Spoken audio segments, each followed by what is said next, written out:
La notoriété n'a pas que des avantages. Et ce n'est certainement pas Guillaume Canet qui dira le contraire.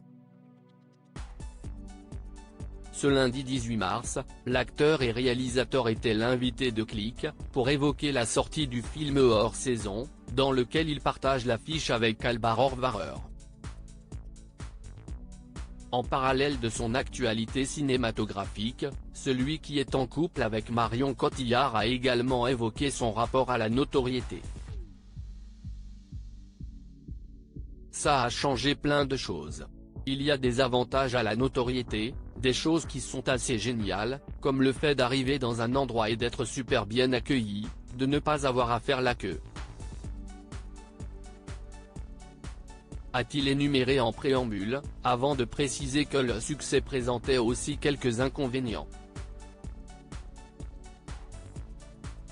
Il y a un truc un peu dangereux quand on se laisse trop bouffer avec cette notoriété, si qu'on n'est plus en contact avec les gens, a fait remarquer Guillaume Canet. Moi je sais qu'il y a des moments où je souhaiterais être plus anonyme pour passer plus de temps à une terrasse de café, au comptoir d'un bar, avec des gens, dans des endroits totalement insolites, pour rencontrer des gens plus facilement, a-t-il reconnu face à Mouloud Achour, précisant que la force d'un acteur, c'est d'observer les gens qu'il a autour de lui et la vie de tous les jours pour pouvoir la retranscrire à l'écran après.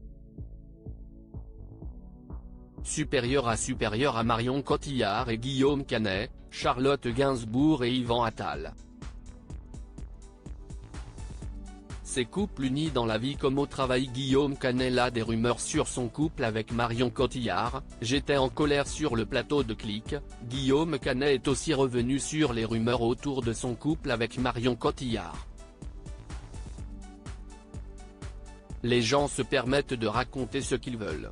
On le sait, on le voit, dans les journaux People, il y a des ragots, des fantasmes aussi des fois que les gens font sur le couple, sur là où on vit, comment on vit, a-t-il d'abord confié, avant de se remémorer un moment particulièrement difficile de sa vie.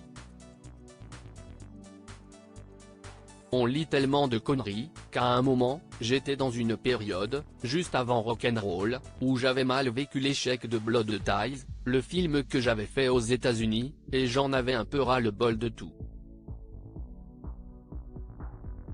Et puis, j'étais un peu en colère en fait. Toutes les conneries qu'on racontait sur moi, sur ma vie, sur notre couple, sur tout. C'est dans ce contexte que le cinéaste a décidé de prendre les choses en main d'une manière originale.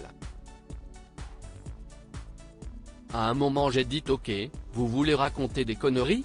On va y aller mais on va le faire ensemble, je vais le faire moi aussi et je vais vraiment m'amuser, a-t-il expliqué, faisant référence à son film Rock'n'Roll, sorti en 2017, où il met en scène sa propre vie avec beaucoup d'autodérision, explorant les limites de son image publique.